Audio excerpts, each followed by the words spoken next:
Tala falava, o tātou tala fou, mole nei Aso Lulu. O le asana nafina tala loa ia e mtanga luenga whatu anga mawhainga whaiva.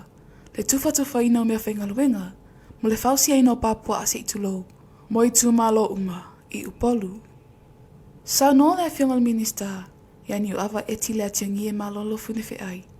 O le atina e wala aile matanga luenga, e whaatino ni e fo ia ai se tasi olu i taulo o whionga ima au whiwatu anga ma mea tua o lo. I te tono le atu nuu.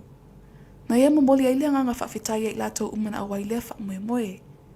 Tā ua e nisi la uwhi whato anga lea ngā te lele nei wha manianga i lato watina e o mea tua o lo. Ai meisio whato anga i Samoa nei. I nisi o tala, ua tōwhia nei le tamaita i ato o ala e lita to o ala e avea ma ofisili o pūlenga mtanga luenga watina e le malo. O le whaine o tausanga taluan tula i maile tamaitai, i le tōwhia le ofisa sili. O loo u mia e o ala nisi o whailunga tau aloa maurulunga. Nā o tau ina le awhianga le ofisa sili kolisio Samoa, o ia fo is tama whanau, a le awhio anga o vini. Ua whesoso ani se tasi o sui mai le malo i Apani, mai le pulenga o whaavao malo i Apani i Samoa nei le chaika. E whaatino se awa onga mo nisi o whainga luenga le pulenga o whilawa inga le LTA. I le vaengo insinia, i se tasi o asia singa na whaile awala lau papa, i le lata. O le tāu o lea o onga i le au whenga luenga o ngawha mle tūlanga tau insinia, e whaalau te lea i le malamalama i vaenga i fo i ei whaafi tāuli, e ono tūla i mai, i nei no fuanga, e le ngata i awala lau papa, a e meiso le whaalele i o vaenga ume te tauan tue whaafou, i le lumanai.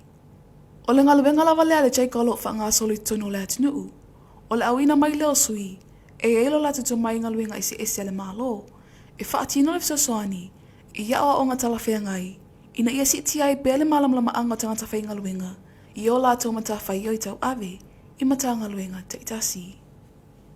I le sala lau soloia le tele o ata video si lunga upinga ta whailangi, i fe ese inga mafuso anga, o loa awhia i tupulanga talavou, na la ngā ai se manatu, o le taitai o au talavou, e te maita i a Jocelyn et Leilua, e whaapeo le lava o ni awa o ngai whatatau le whaonga inga o upinga ta whailangi, o le mafua anga numera tasi lea, o le tūla i mai o nei whaafita hauli. Na ia whailo fo i le tāu o le malamlamo o tupulanga, i le whaonga i le tau le upinga ta whailangi, ina ia fo i ai, le tūla i mai o nei whaesea inga, i tupulanga o le atunu u. I tala muli muli, o te e nei le ali ia mau hant moli anga o moli ai nei o ia, i lumo le whaamasinonga. O le amata upu moli ai hante leo leo, ono le tangi le company wa alele le Samoa Airways, ono ni tua inga, na whaia e le ali i. E whaapeo whala au whasaina na amai tono se pusa maliu, le ana whasala lau solo i lungo social media. O te tolo pone ili mata upu na whaapea hunt, e lei awa tua leo leo pepa moli anga ia te ia. Pei taina tali le lo ia leo leo, e lei lo tonu le lo ia leo lo molia, na afuayona le mo se fesota inga.